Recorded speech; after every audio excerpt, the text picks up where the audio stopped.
Երբևէ մտածել եք ինչ է մահից հետո մարմինը ընդամենը ամիսների ընթացքում փտում եւ անհետանում, իսկ ոսկորները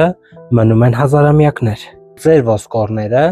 կոշտ սկավառակներ են, այլ կերպ ասած չիպեր։ Դրանք մեր օրգանիզմում ամենախիտ մատերիան են։ Իրենց մեջ ձայնագրում են ոչ միայն մեր կյանքը, այլև մեր նախնիների, 7 սերունդների վախերն ու չիրականացված երազանքները։ Ոսկորը հիշողության ամենակայուն կրիչն է։ Մեր ոսկորները բաղկացած են բյուրեղներից։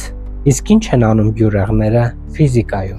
Նրանք կլանում եւ պահպանում են ինֆորմացիան։ Մեր համակարգչի եւ հեռախոսի հիշողությունը նույնպես հիմնված է բյուրեղների վրա։ Ավելին, երբ ոսկորը սեղմվում է, այն արտադրում է էլեկտրականություն։ Այսինքն, ամեն քայլի հետ մեր կմախքը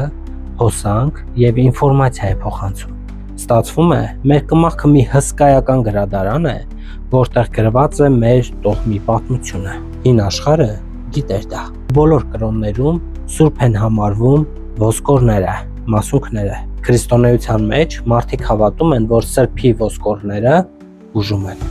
Ինչու՞։ Որովհետև ոսկորը պահպանել է այդ սրբի բարձր էներգիան եւ հիշողությունը։ Նույնիսկ մահից դարեր անց բուդդայականության մեջ կա լուս ոսկորի գաղտնիքը։ Դա ողնաշարի ամենաներքևի ոսկորն է։ Ըստ լեգենդի, այն չի ոչնչանում ոչ կրակից, ոչ էլ ջրից։ Հավատում են, որ այդ փոքրիկ ոսկորի մեջ են պահպանվում մարդու ԴՆԹ-ն եւ հոգու կոդը վերածնվելու համար։ Ահա թե ինչու, երբ մարդը ունենում է ծանր ճակատագիր, նրա մոտ սկսում են ցավել ոսկորները, ողնաշարը կամ ատամները։ Սա պարզապես կալցիումի պակաս չէ։ Դա տեղեկատվական ծանրություն է։ Էզոթերիկայում եւ աստղաբանությունում ոսկորները ղեկավարում է Սատուրն մոլորակը, որը այլ կերպ համարվում է կարմայի եւ ժամանակի տերը։ Եթե դուք մշտապես մեջքի ցավ ունեք, հնարավոր է դուք կրում եք մի բեռ,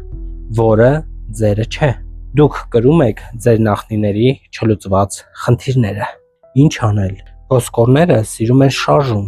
Ձգումները, յոգան եւ ողնաշարի ճկունությունը ջարդում են հին էներգետիկ բլոկները։ Թափ տվեք ձեզնից անցյալի փոշին, թող ձեր ոսկորները հիշեն միայն երջանիկ պահերը։ Իսկ դու ինչ ես կարծում այս թեմայի վերաբերյալ։ Գրիր քո կարծիքը տեսանյութի մեկնաբանությունների բաժնում։ Լայքիր տեսանյութը, որպեսզի այն հնարավորինս մեծ տարածում գտնի, եւ բաժանորդագրվիր Արգամ բլոգի էջերին ավելին իմանալու համար։ Ձեզ հետ Արգամ Ռոբերտին էր։ Կհանդիպենք։